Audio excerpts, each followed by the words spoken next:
মহান আল্লাহ তাআলা এই পুরো মানবজাতিকে সৃষ্টি করেছেন তার ইবাদত করার জন্য। তিনি মানুষদের ভালো ও মন্দের মধ্যে তফাৎ বোঝার ক্ষমতা দিয়েছেন। যারা দুনিয়াতে ভালো কাজ করবে আর আল্লাহর ইবাদত করবে তারা জান্নাতে যাবে, আর যারা লোভ, লালসা, হিংসা আর জেনায় লিপ্ত হবে তাদের জন্য রয়েছে জাহান্নামে কঠিন শাস্তি।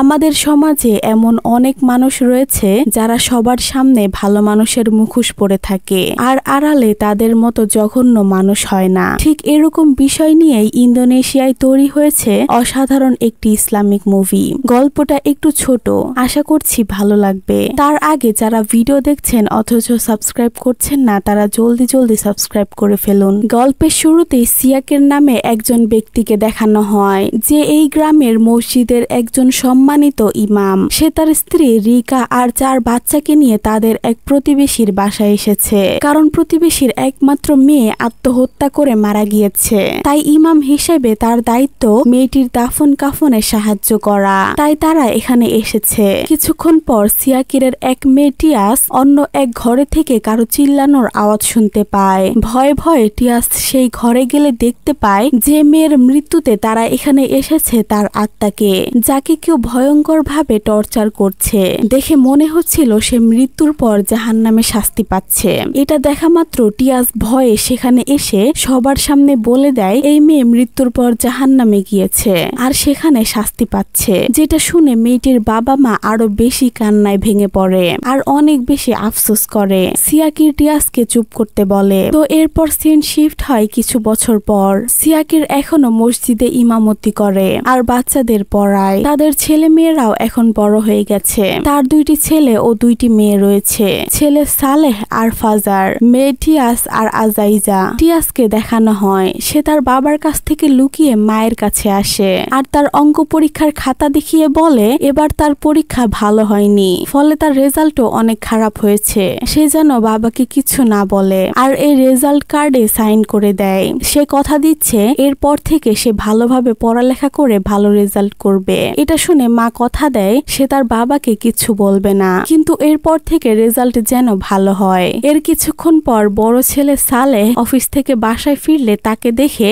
বাকি 3 ভাই বোন অনেক খুশি হয়। পরিবারের সবাই তাকে নিয়ে অনেক গর্ব করে কারণ সে ভালো বেতনের জব করে। আর ছোট ভাই বোনদের কাছে সালেহ ছিল রোল মডেল। সবাই তার মতো হতে চাইতো। সালেহ যেহেতু শহরের বাইরে চাকরি করে তাই সে আসার সময় সবার জন্য গিফট নিয়ে আসে। টিয়াস গিফট পাওয়ার খুশিতে তার হাত থেকে কখন যে পরীক্ষার খাতাটা পড়ে যায় সে লক্ষ্যই করে না। তবে সেটা তার বাবা দেখে ফেলে যে সে এইবারও পরীক্ষায় ফেল করেছে। এতে সে তো রাগ করেই, তবে এটা জেনে আরো বেশি রাগ করে যে তার স্ত্রী রিকা আর তার মেয়ে তার কাছ থেকে এই বিষয়টা লুকিয়েছে। তাই সে রাতে টিয়াসকে মেরে শাস্তি দেয়। মূলত সিয়াকির তার ছেলে মেয়ের প্রতি খুবই স্ট্রিক্ট ছিল।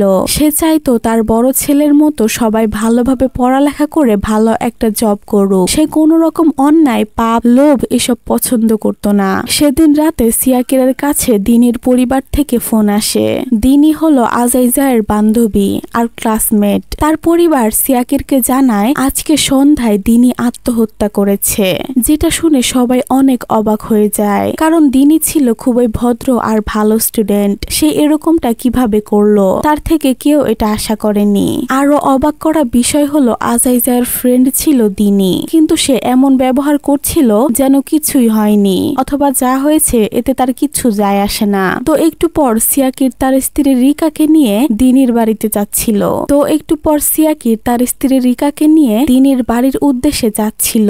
সে তার ছেলে মেয়েদের বলে তাদের সাথে যেতে, কিন্তু সালেহ কোনো একটা বাহানা দিয়ে বলে আজকে শুধু তারাই যাক, তার ছোট ভাই বোনদের সাথে তার কিছু কাজ রয়েছে। এই বলে সে তার বাবা মাকে দিনির বাড়িতে একাই পাঠিয়ে দেয়। আর সালেহ এইটা কেন করলো তা আমরা একটু পরেই জানতে পারবো। তাদের বাবা মা সেখানে পৌঁছানোর পর সালেহ তার ভাই বোনদের জানায় কিছু সপ্তাহ আগে আজাইজা একটা গানের কম্পিটিশনে অংশগ্রহণ করেছিল, যে সিজনে সে ফাইনালে উঠে গিয়েছে। আজকে তার ফাইনাল পারফরমেন্স। যেহেতু ইসলাম ধর্মে এটা নিষিদ্ধ তাই তার বাবা মা হয়তো তাকে আটকাবে, তাই তাদের কিছু না জানিয়ে সেই শোতে যেতে হবে আর বাবা মা আসার আগে আবার ফিরে আসতে হবে। এখন তাদের এই গ্রাম থেকে বেরিয়ে শহরে যেতে হবে। তারা সবাই যাওয়ার জন্য রাজি হয়ে যায়, কিন্তু টিয়াস রাজি হচ্ছিল না। তার মতে বাবা মাকে ছাড়া কোনো কিছুই করা ঠিক হবে না। তারা এগুলো জানতে পারলে ভীষণ রাগ করবে। অর্থাৎ এইখানে সবাই তাদের বাবা মার বিরুদ্ধে যাচ্ছিল। শুধু টিয়াস তার বাবা মার কথার অবাধ্য হতো না কখনো, কিন্তু সালেহ সহ তার প্রত্যেকটা ভাই বোন তাকে কিছু না কিছু বলে মানিয়ে নেয়। এরপর তারা সবাই একসাথে বাসা থেকে বেরিয়ে পড়ে। তারা সবাই সিদ্ধান্ত নেয় এই নদীর রাস্তা দিয়ে ওপারে যাবে। এইটাই কেবল সহজ পদ্ধতি তাড়াতাড়ি শহরে পৌঁছানোর। নদীতে নামার আগে তাদের সাথে দেখা হয় গ্রামের এক বয়স্ক লোকের, যে একজন লোকের সাহায্যে বাসায় পৌঁছাচ্ছিল। তার চোখে কিছু সমস্যা থাকা সত্ত্বেও রাস্তায় তাদের 4 ভাই বোনের কণ্ঠ শুনে চিনে ফেলে এরা সিয়াকিরের ছেলে মেয়ে। লোকটির নাম ছিল হার্য।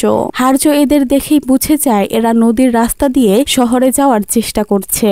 তাই সে তাদের বারবার এদিক দিয়ে যেতে নিষেধ করে, কারণ আবহাওয়া খুব খারাপ, নদীতে পানি উঠতে পারে। এগুলো কথার মাঝে আমরা লক্ষ্য করি সালেহ তাকে দেখে কেন যেন ভয় পাচ্ছে, তাকে বারবার ইগনোর করার চেষ্টা করছে। একটু পর সে হার্যর একটা কথাও না শুনে তার ভাই বোনদের নিয়ে ওই রাস্তা দিয়ে রওনা হয়। যাওয়ার পর সেইটাই ঘটে যেটা ওই বৃদ্ধ লোকটা বলেছিল।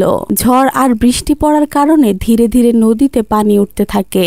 এক পর্যায়ে নদীর ভিতরের রাস্তাটা ডুবে যায়। এখন তারা আর সামনে এগোতে পারছিল না, ফলে তারা সবাই সেখান থেকে পড়ে গিয়ে অনেক ব্যথা পায়। আর সিনটা এখানেই কাট হয়। দেখানো হয় সিয়াকির আর রিকা রাতে বাসায় ফিরেছে, কিন্তু তারা বাসায় এসে তার কোনো ছেলে মেয়েকেই দেখতে পায় না। তারা এদিক ওদিক আর পুরো গ্রামে খুঁজতে থাকে। গ্রামের একজন লোকের কাছ থেকে তারা জানতে পারে সেই হার্জর নামক বৃদ্ধ লোকটা তাদের 4 জনকে নদীর পাশে দেখেছে, আর তারা সে রাস্তা দিয়ে শহরে যাওয়ার উদ্দেশ্যে বেরিয়েছিল।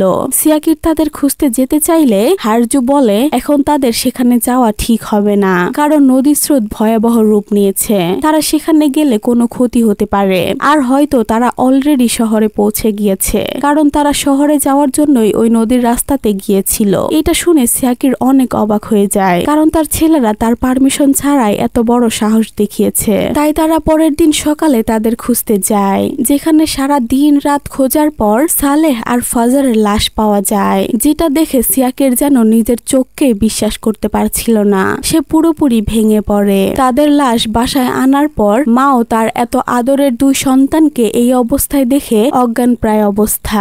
সমস্ত ধর্মীয় নিয়ম কানুন মেনে তাদেরকে কবর দেওয়ার জন্য প্রস্তুত করা হয়, কিন্তু এখনো 2 জনকে পাওয়া যায়নি। এরপর সালেহকে দেখানো হয়, যার আত্মা জাহান্নামে পৌঁছে গিয়েছে। সে সেখানে আরো অনেক হাজার হাজার লাখ লাখ আত্মাকে দেখতে পায়, যাদের এক একজনকে এক এক রকম শাস্তি দেওয়া হচ্ছে।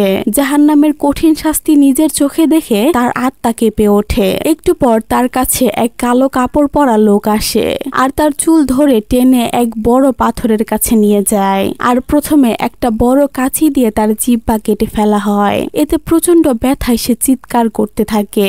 তার জিহ্বা কাটার কারণ হলো সে সব সময় নামাজ নিয়ে মিথ্যা বলতো। তার মা তাকে নামাজের কথা বললে সে বলতো সে অলরেডি নামাজ পড়েছে, কিন্তু সে কখনোই নামাজ পড়তো না। অন্যদিকে ফাজারের চোখে এক জ্বলন্ত লোহার রড ঢুকিয়ে দেওয়া হয়, সাথে সাথে তার চোখের মণিগুলো গলে গলে খসে পড়ছিল। সেই গরম রড বারবার তার শরীরের বিভিন্ন স্থানে ঢুকিয়ে দেওয়া হচ্ছিল। আমরা তো জানি যে জাহান্নামে কেউ মারা যাবে না, সবাই জীবিত থাকবে, আর তাদের শাস্তি বারবার রিপিট হবে। সালেহের ছোট ভাই ফাজারও শাস্তি পাচ্ছিল, কারণ সে তার বাবা মার থেকে লুকিয়ে অশ্লীল ছবি আর ভিডিও দেখত। এমনকি তার একের অধিক অনেক গার্লফ্রেন্ড ছিল। তাই জাহান্নামে তার চোখে আর শরীরে এক এক করে গরম লোহার রড ঢুকিয়ে দেওয়া হচ্ছিল। এরপর হাসপাতালে টিয়াসকে দেখানো হয়, যাকে গ্রামের লোকেরা নদীর পাশে অজ্ঞান অবস্থায় পেয়েছে। টিয়াস এখনো বেঁচে আছে। ডক্টর টিয়াসের বাবা মাকে জানায় এখনো বলা যাচ্ছে না টিয়াস বাঁচবে কিনা। এটা জানার পর তার বাবা মা কান্নায় ভেঙে পড়ে। সিয়াকির ওই হার্জর নামক বৃদ্ধ লোকটার কাছ থেকে জানতে পারে সালেহ মানুষদের সাথে ফ্রড করত, নকল ইন্স্যুরেন্স আর স্কিমের কথা বলে অনেক মানুষদের কাছ থেকে অনেক টাকা লুট করেছে। যেহেতু সে এক ইন্স্যুরেন্স কোম্পানিতে জব করত, সেহেতু সে সহজেই মানুষকে বোকা বানিয়ে তাদের টাকা লুট করে নিতে পারত। এরকম মিথ্যা বলে সে তার কাছ থেকে অনেক টাকা নিয়েছে। এই জন্য সে গত রাতে তাকে দেখে ইগনোর করছিল আর ভয়ে ভয়ে ছিল। সালেহের ব্যাপারে এসব জেনে জেনে তার বাবা যেন বিশ্বাসই করছিল না যে সে যে সন্তানকে এত আদর্শ দিয়ে বড় করেছে, এত আদর দিয়েছে, সে এমন কিছু করতে পারে। ওইদিকে রিকাও তার ছোট ছেলে ফজরের ব্যাপারে কিছু মানুষের কাছ থেকে সব সত্যি জানতে পারে। এমনকি তাকে কবর দেওয়ার সময় তার কয়েকটা গার্লফ্রেন্ড তার ছবি নিয়ে সেখানে উপস্থিত ছিল। ফলে গ্রামের সবার সামনে তাদের মান সম্মান ধুলোয় মিশে যায়। সবাই জেনে যায় একজন মসজিদের ইমামের ছোট ছেলের চরিত্র কতটা খারাপ। আর ধীরে ধীরে সালেহের মিথ্যা বলে টাকা লুট করার বিষয়টাও সবাই জানতে পারে। এরপরে টিয়াসকে জাহান্নামে দেখানো হয়, তবে তাকে কেউ শাস্তি দিচ্ছে না, টর্চার করছে না। কিন্তু সে তার দুই ভাইকে চোখের সামনে টর্চার হতে দেখছিল। আর একটু সামনে গেলে সে তার ছোট বোন আজাইজাকে দেখতে পায়, যার সামনে দিনের আত্মা বারবার নিজেকে ফাঁসির দড়িতে ঝুলিয়ে আত্মহত্যা করছিল। এইখানে আমরা জানতে পারি আজাইজা সহ তার কিছু বান্ধবীরা মিলে বন্ধুত্বের নামে দিনীকে অনেক মেন্টালি টর্চার করত আর বুলি করত।